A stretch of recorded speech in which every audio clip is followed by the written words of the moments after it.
The moment I hit the floor, I thought nobody would notice. I was wrong. My vision had been fading for nearly an hour before it happened. Not all at once. Just little flashes of darkness creeping into the corners of my eyes every time I stood up too fast. The kind of exhaustion you learn to ignore when you're a nurse working too many shifts and pretending your life isn't quietly falling apart. The ballroom lights blurred above me like distant stars. Crystal chandeliers. White tablecloths. Men in tailored suits discussing deals worth more money than I would earn in 10 lifetimes. I never should have been there. The charity gala was supposed to be simple. Smile. Shake hands. Represent St. Matthew's Medical Center. Maybe convince a few wealthy donors to care about the emergency room that was always short on staff and somehow still overflowing with patients. Instead, all I could think about was how badly my feet hurt. 14 hours on duty. 2 cups of coffee. Half a protein bar. That was all I'd managed today. My stomach twisted as I moved through the crowd carrying another tray of champagne glasses. Laughter echoed across the room. Someone was giving a speech near the stage. I tried focusing on the sound, but the words slipped away from me. My heartbeat felt strange. Too fast. Too loud. I stopped beside one of the marble columns and pressed a hand against it. The cool surface helped for exactly 3 seconds. Then the room tilted. Not dramatically. Just enough to make me realize something was wrong. Very wrong. Claire, one of the hospital administrators, called from across the room. I tried to answer. The word never made it out. My knees felt weak. My fingers loosened around the tray. Glass rattled softly. I remember taking 1 step forward. Then another. After that, everything became fragments. The distant music. The smell of expensive cologne. The sharp sparkle of city lights beyond the floor-to-ceiling windows. And then there was him. Damien Moretti. I didn't know his name yet. Only that everyone seemed to move differently around him. Like gravity itself shifted when he entered a room. He stood near the center of the ballroom, surrounded by men in dark suits. Tall. Broad-shouldered. Completely still. While everyone else laughed and mingled, he looked like a man who belonged somewhere else entirely. A man carrying storms behind his eyes. I saw him glance in my direction. Just once. Then the darkness rushed in. The tray slipped from my hands. Gasps erupted around me. I felt myself falling. For one strange second, I wondered if the marble floor would hurt. It never came. Strong arms caught me before I hit the ground. The world flickered in and out like a dying light bulb. Voices blurred together. Someone shouted for help. Someone else called for a doctor. Through the haze, I felt a hand supporting my shoulders. Steady. Careful. Unexpectedly gentle. Stay with me, a deep voice said. I tried opening my eyes. The effort felt impossible. My sleeve had shifted during the fall. I didn't realize it. I couldn't see it. But someone else could. The room suddenly went silent. Not completely. Just enough that I felt the change. Like the air itself had frozen. Then I heard the same voice again. Lower this time. Colder. Dangerous in a way I couldn't explain. Who did that to her? I woke up to the sound of rain tapping softly against glass. For a moment, I had no idea where I was. The ceiling above me was unfamiliar. Smooth white panels. Recessed lighting. The faint scent of antiseptic hung in the air. Hospital. Of course. My head throbbed as memories slowly returned. The gala. The crowd. The dizziness. Then falling. I pushed myself upright too quickly and immediately regretted it. The room tilted again. A machine beside the bed beeped softly. The private suite looked nothing like the emergency rooms where I spent most of my life working. Fresh flowers sat near the window. Expensive artwork covered the walls. Everything felt quiet. Too quiet. A nurse entered seconds later. She looked relieved when she saw me awake. Good. You are finally up. I glanced toward the clock. Nearly 9 in the morning. How long was I out? I asked. A few hours. Dehydration. Exhaustion. Lack of sleep. The doctor wants you resting. Embarrassment washed over me. I had spent years telling patients to take care of themselves while completely ignoring my own advice. Who brought me here? The nurse hesitated. That alone made my stomach tighten. Mr. Moretti. The name meant nothing to me. At least not yet. Who? Before she could answer, the door opened. The room changed instantly. I could not explain it any other way. Conversations stopped. The nurse straightened. Even the atmosphere felt heavier somehow. A tall man stepped inside wearing a charcoal suit that probably cost more than my car. Dark hair. Sharp features. Calm eyes that somehow seemed colder than the rain outside. Damien Moretti. He looked directly at me. Not the way wealthy donors usually looked at hospital staff. Not distracted. Not polite. Focused. As if he had been waiting for this moment. The nurse quietly excused herself and left us alone. You should be resting, he said. His voice was calm. Controlled. I am fine. The lie came automatically. One corner of his mouth moved slightly. Not quite a smile. No, you are not. Heat crept into my cheeks. I hated being analyzed. Especially by strangers. Thank you for helping me last night, I said. But I can take care of myself.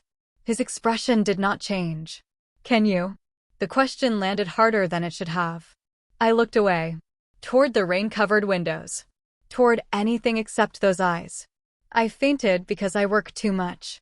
That is all. Silence followed. Long enough to make me uncomfortable. Then Damien stepped closer. Not threatening. Just deliberate. And the bruises?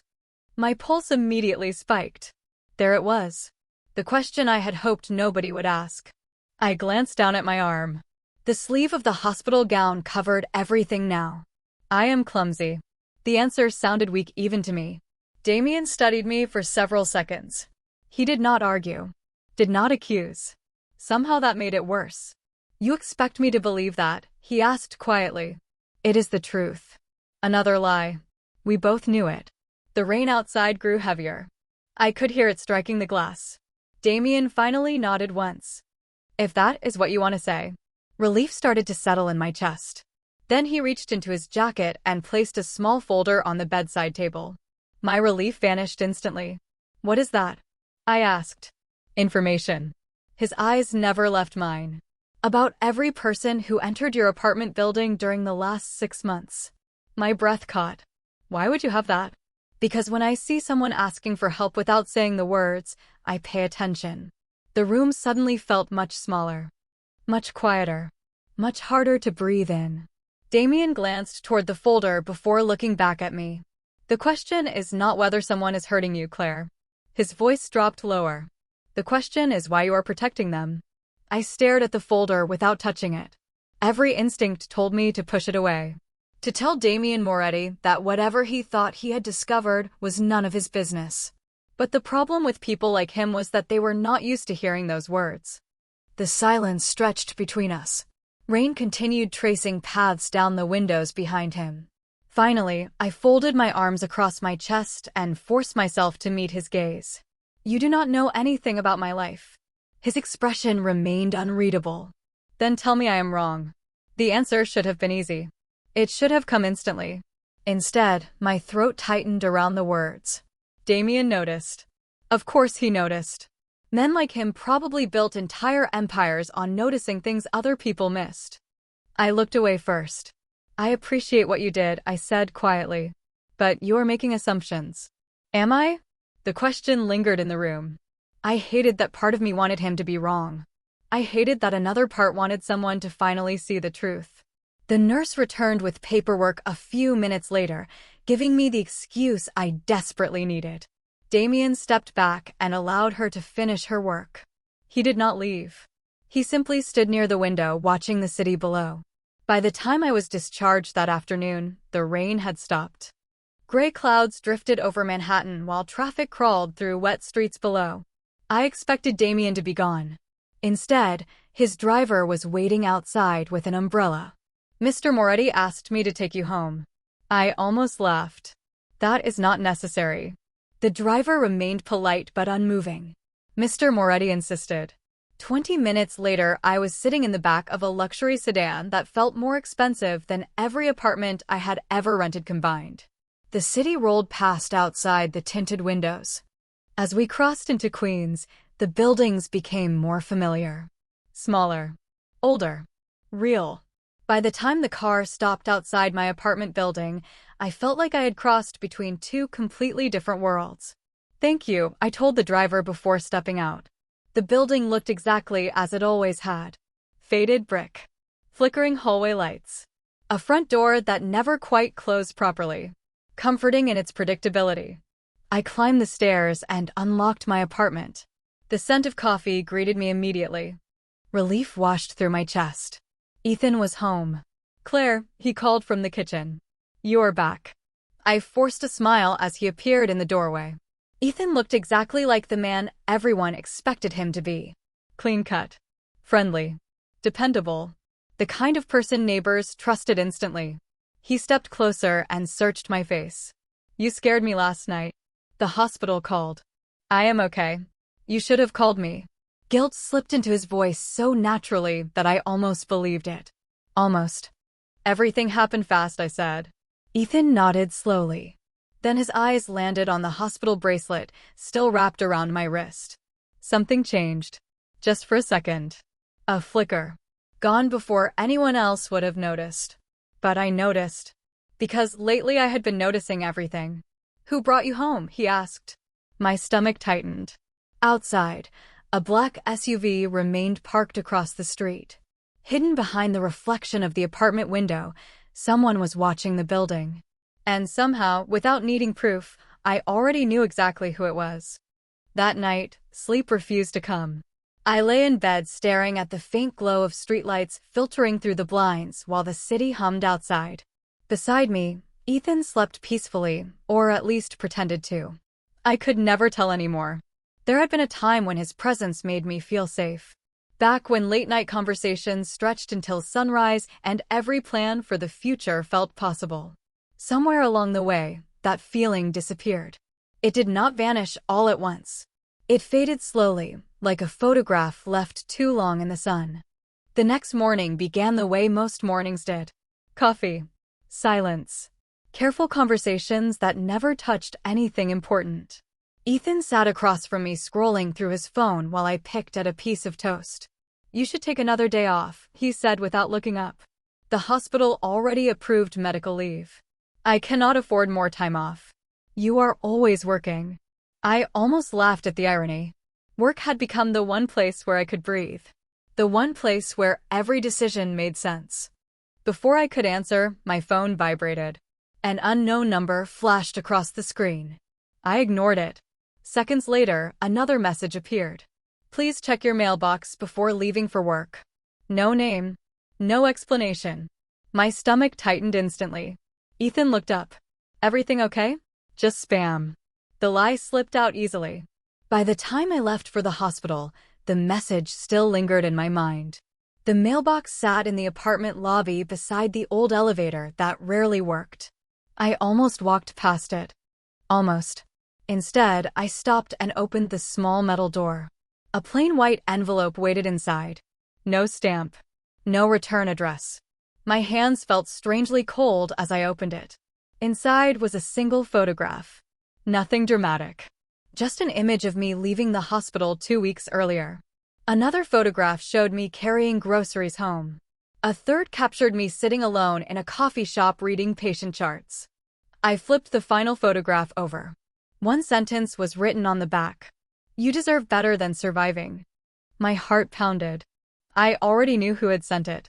Later that afternoon, after finishing paperwork, I found myself standing outside a small cafe 3 blocks from the hospital.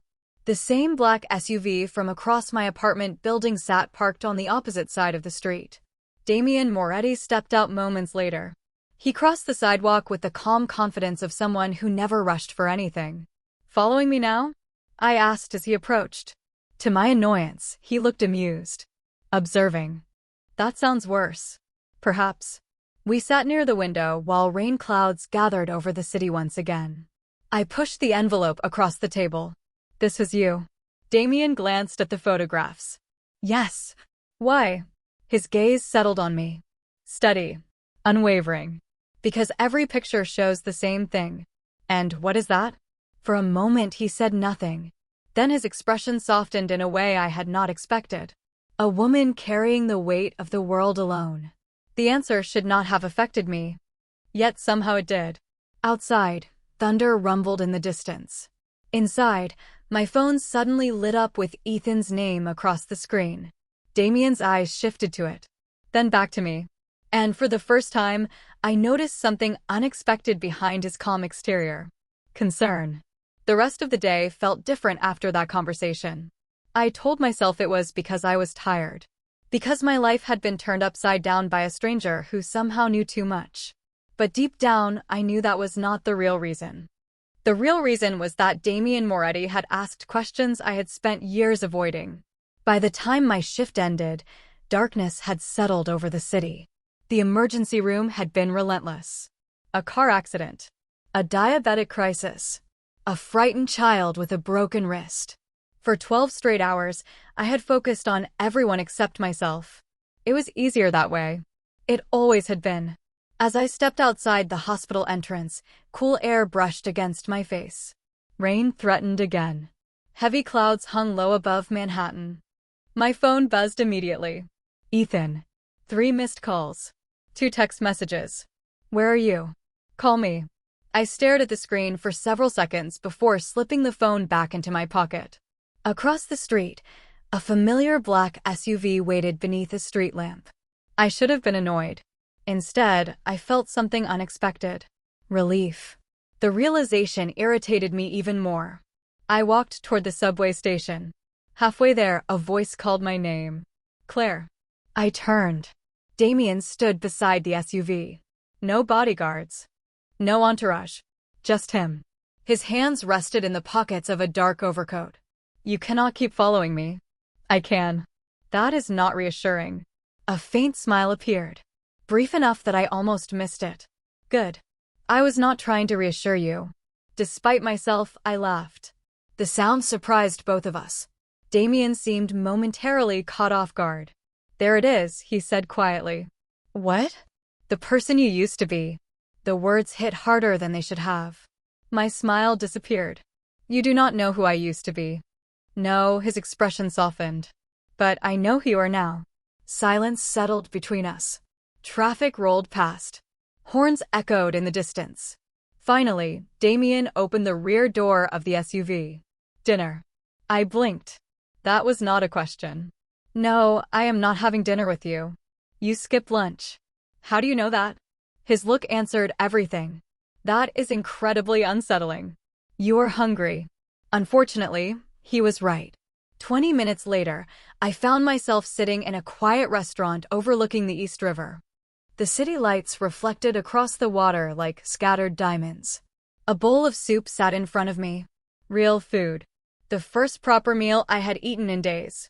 Damien watched from across the table while pretending not to. You do this with everyone? I asked. Do what? Investigate their lives. Send mysterious photographs. Force them to eat dinner. Only the stubborn ones. I rolled my eyes. Yet for the first time in months, I felt myself relax. Not completely. Just enough to remember what normal conversation felt like. Then my phone lit up again. Ethan. This time, a voicemail appeared immediately after the call ended. A second later, another message arrived. We need to talk. Tonight. I felt my stomach tighten. Damien noticed instantly. His eyes shifted to the screen and then back to me. The warmth that had briefly entered the evening vanished from his expression. Something is wrong, he said quietly. And for the first time, I could not bring myself to tell him he was mistaken. The drive home felt longer than usual. Every traffic light seemed to last forever. Every mile gave me another opportunity to turn around and avoid the conversation waiting at my apartment. Damien offered to have his driver take me home, but I declined. I needed space to think. The problem was that thinking only made everything more confusing. By the time I reached my building, the city had settled into that strange late-night quiet that never truly exists in New York. Distant sirens echoed somewhere far away. A delivery truck rumbled down the street. The familiar glow from the corner deli spilled across the sidewalk.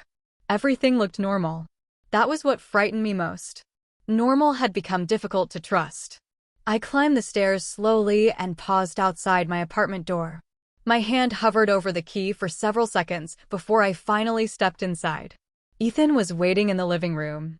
The television was off. The lights were dim. A half-empty cup of coffee sat untouched on the table beside him. He looked exhausted. Older somehow. For a moment, guilt twisted inside me. Maybe I had been unfair. Maybe I had spent so much time questioning everything that I no longer knew what was real. "You're late," he said quietly. "Work ran long." It was only half a lie. He nodded and gestured toward the couch. "Can we talk?" My chest tightened immediately. I sat down across from him. Ethan rubbed his hands together before speaking. "You have been different lately." "Different how?" "Distant." The word lingered between us. "I have been working a lot." "It is more than that." His eyes searched mine. "You barely look at me anymore." I looked down at the floor. Because he was right. Somewhere along the way, I had stopped looking. Stopped trusting.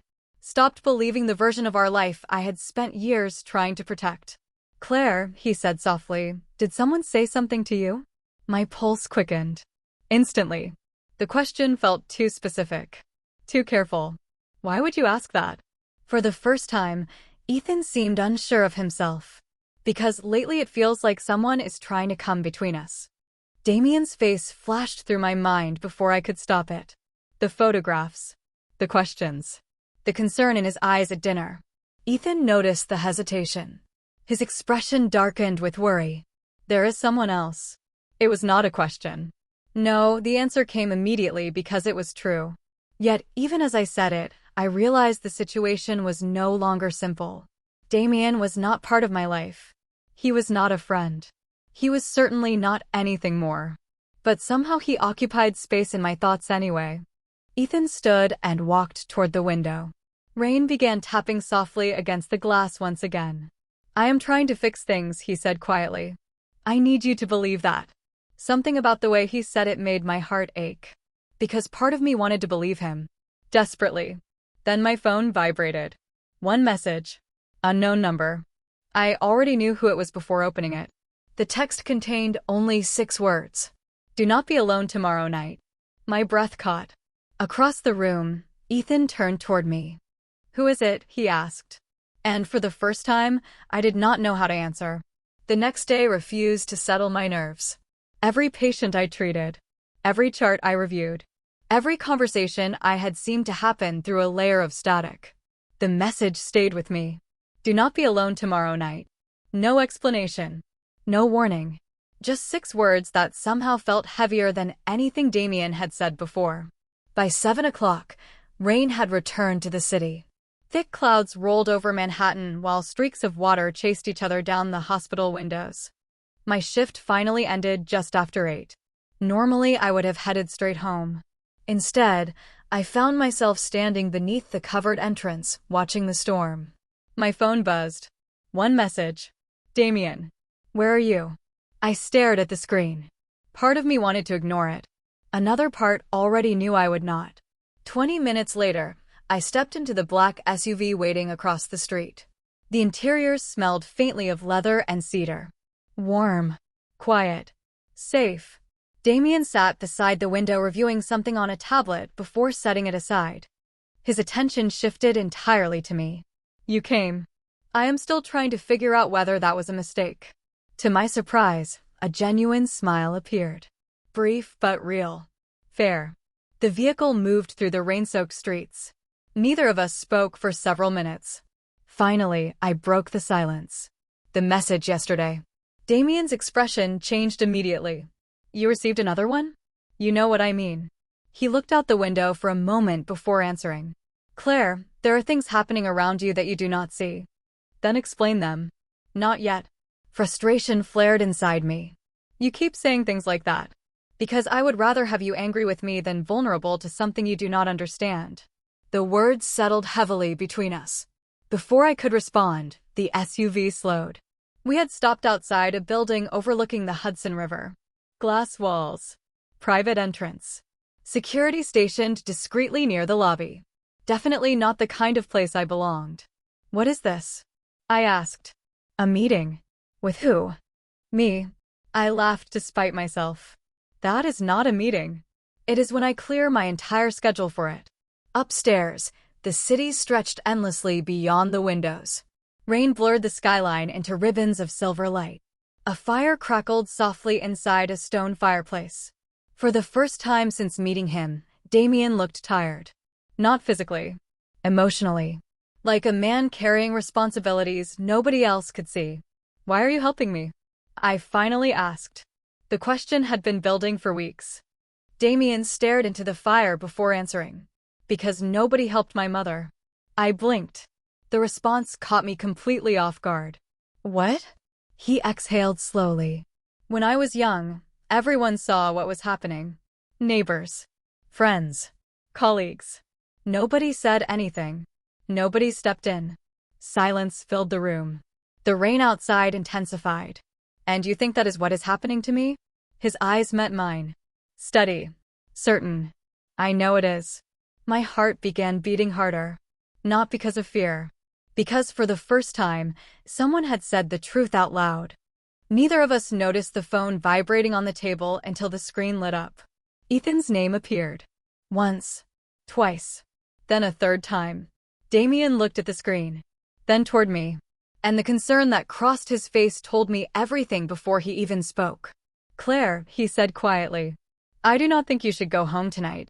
For several seconds, neither of us spoke. The fire crackled softly behind me while rain battered the glass walls overlooking the river. Damien's words lingered in the air. "I do not think you should go home tonight." The strange thing was that part of me had already reached the same conclusion. I stared at Ethan's name glowing across my phone screen. Another call. Then another. Each vibration tightened the knot already forming in my chest. "He is worried," I said quietly, though the words sounded less convincing out loud. Damien remained seated across from me.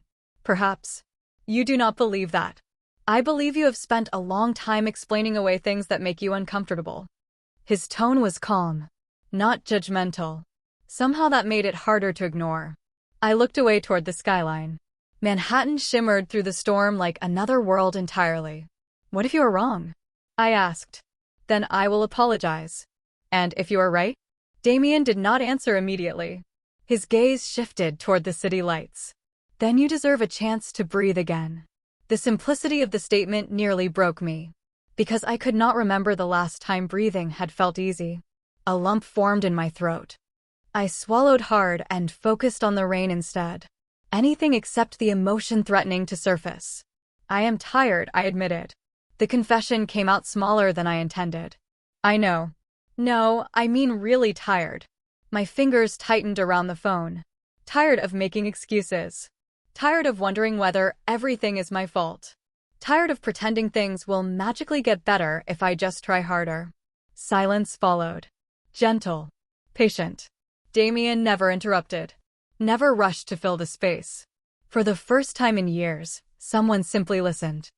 A tear slipped down my cheek before I could stop it. Then another. Embarrassment flooded through me instantly. I turned away and wiped at my face. "I am sorry." "Do not apologize." His voice softened. "Not for that." Something inside me cracked. Not dramatically. Not all at once. Just enough for the weight I had been carrying to finally begin slipping free.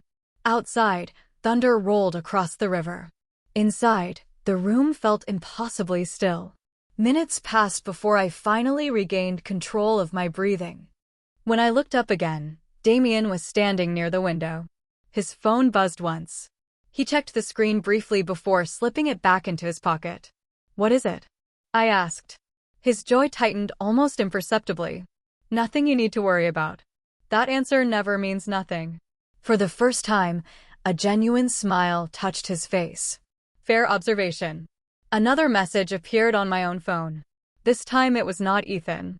It was my coworker Melissa from the emergency room. "Claire, are you okay? Someone came looking for you tonight." My stomach dropped instantly. I reread the message twice. 3 times. Damien noticed the change in my expression immediately. "What happened?" I handed him the phone. His eyes scanned the screen. Whatever he saw there erased the last traces of warmth from his expression. The room suddenly felt colder. More serious. He looked toward the rain-covered city before turning back to me. "Claire," he said quietly, "you are staying here tonight." And for the first time since meeting him, it did not sound like a suggestion. The storm was gone by morning. Sunlight poured through the floor-to-ceiling windows, painting the Hudson River in shades of gold and silver. For the first time in longer than I could remember, I woke up without a knot of anxiety already waiting in my chest. The silence felt unfamiliar, peaceful, real. I found Damien standing on the terrace with a cup of coffee in one hand and his phone in the other. The city stretched endlessly behind him. Powerful, unshakable. Yet somehow he looked more human than he ever had before. He glanced over his shoulder when he heard me approach. "You slept." Apparently. A faint smile touched his lips. "Good."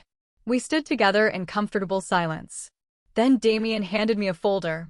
My stomach tightened immediately. "What is this?" "Answers." I opened it slowly. Inside were reports, financial records, witness statements, and information I had never seen before. Piece by piece, the truth came into focus. The excuses, the manipulation, the patterns I had spent years ignoring because facing them felt impossible. My hands trembled as I closed the folder. Not from fear, from clarity. For the first time, I could see my life exactly as it was. Not as I wanted it to be. Not as I hoped it would become. Just the truth. "You deserve better," Damien said quietly. The same words written behind those photographs. This time, I believed them. The weeks that followed changed everything. I moved into a small apartment near the hospital. Bright windows. Fresh paint. A place that belonged entirely to me. Ethan was no longer part of my daily life. The chapter closed without anger, without revenge, without drama. Just distance. Boundaries. Freedom. It was not easy. Healing never is. But every day became a little lighter than the one before it. Damien remained a constant presence. Sometimes he appeared with coffee after a difficult shift. Sometimes he simply called to make sure I had eaten dinner. He never pushed. Never demanded. Never tried to control the space between us. He simply stayed. One evening nearly 6 months later, I stood on the rooftop garden of St. Matthew's Medical Center watching the sunset bleed across the Manhattan skyline. The city glowed beneath us. Ambulance sirens echoed faintly in the distance. Life continuing exactly as it always had. Damien stepped beside me. "You look different," he said. I laughed softly. "That sounds dangerous." No, his gaze lingered on me. Warm. Certain. "You look happy." The realization caught me off guard because he was right. I was. Not because someone had rescued me. Not because my problems had magically disappeared. I was happy because I finally remembered my own worth. Because I had stopped surviving and started living. My hand brushed against his. Neither of us moved away. The city lights flickered on one by one below us. "You know," I said quietly, "the night I collapsed at that gala was probably the worst night of my life." Damien shook his head. "No," I looked up at him. "Why not?" His expression softened. The guarded walls around him disappearing completely for the first time. Because that was the night everything finally changed. Standing there beside him, watching the city glow beneath a sky full of fading sunlight, I realized he was right. Sometimes the moment you think your world is falling apart is actually the moment it begins to heal. And for the first time in years, I was no longer afraid of what came next.